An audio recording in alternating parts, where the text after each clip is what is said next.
appropriate that we started our G20 presidency by convening the Voice of the Global South Summit. It was very clear to us that the Global South, in addition to bearing the consequences of structural inequities, was plagued by the impact of mercantilism and economic concentration. In collaboration with all our G20 members, that we were able to refocus the G20 on the urgent, the pressing needs of the Global South. Let me begin by expressing my most sincere appreciation to all of you for joining us this evening.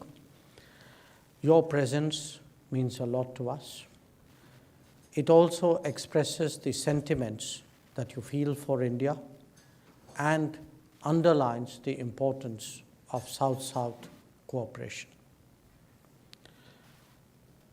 We meet just a few weeks after the New Delhi G20 summit, a summit which took place on the theme of One Earth, One Family, One Future. Now, it was a challenging summit. It was actually a challenging presidency. And it was challenging because we were confronting a very sharp east-west polarization, as well as a very deep north-south divide. But we were very determined as the presidency of the G20 to make sure that this organization on which the world really had put so much hope, that this was able to get back to its core agenda, and its core agenda was of global growth and development. So it was appropriate that we started our G20 presidency by convening the Voice of the Global South Summit, an exercise which involved 125 nations of the South, of which most of you in some capacity participated. Now, during the course of that exercise and the deliberations which took place through the various ministerial tracks and engagement groups, it was very clear to us that the Global South, in addition to bearing the consequences of structural inequities and historical burdens, was plagued by the impact of mercantilism and economic concentration, was suffering from the devastating consequences of the COVID, and was beset by conflict, tensions, and disputes which have stressed and distorted the international economy.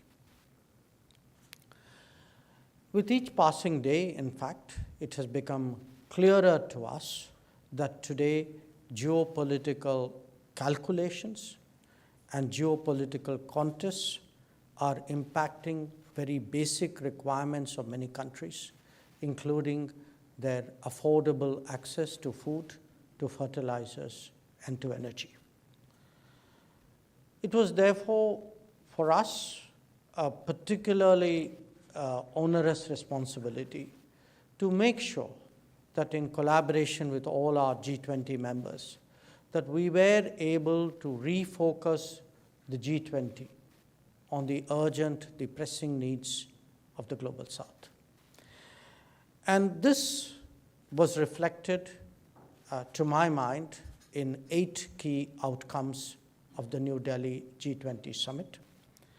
The action plan for sustainable development goals, the reform of international financial institutions, a green development pact, the high principles for life, the Lifestyle for Environment initiative, an understanding on debt management, a consensus on women-led development, an acceptance of digital public infrastructure, and an agreement to undertake global skills mapping.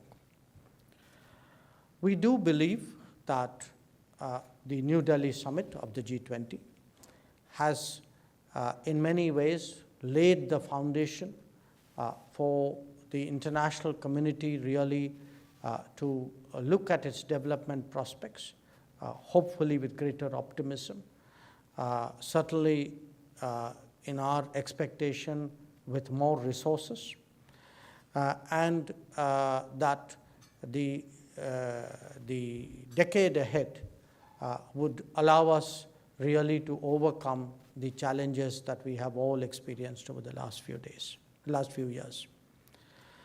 So let me conclude, therefore, once again, by emphasizing to you that while we are, of course, the G20 president till the end of this year, both before the G20 presidency and certainly after it, we will remain very much a partner, a contributor, a collaborator, in our own way, perhaps an inspiration to others on how to address developmental challenges. Our experiences and our achievements we place before you in a spirit really of sharing. We know that there may be aspects of it which you may find useful. From as Ambassador Kamboj mentioned, that we are today active in almost 80 countries around the world. And what I can say is that when it has come to South-South cooperation, we have endeavored to walk the talk. My remarks on this subject would, of course, not be complete without my underlining what I believe was one of the really important outcomes of the G20, which was the membership of the African Union. And certainly it is our hope that that message would resonate not just in the G20, but beyond as well. Subscribe to Midday India. Get direct notifications on all our videos by clicking on the bell icon.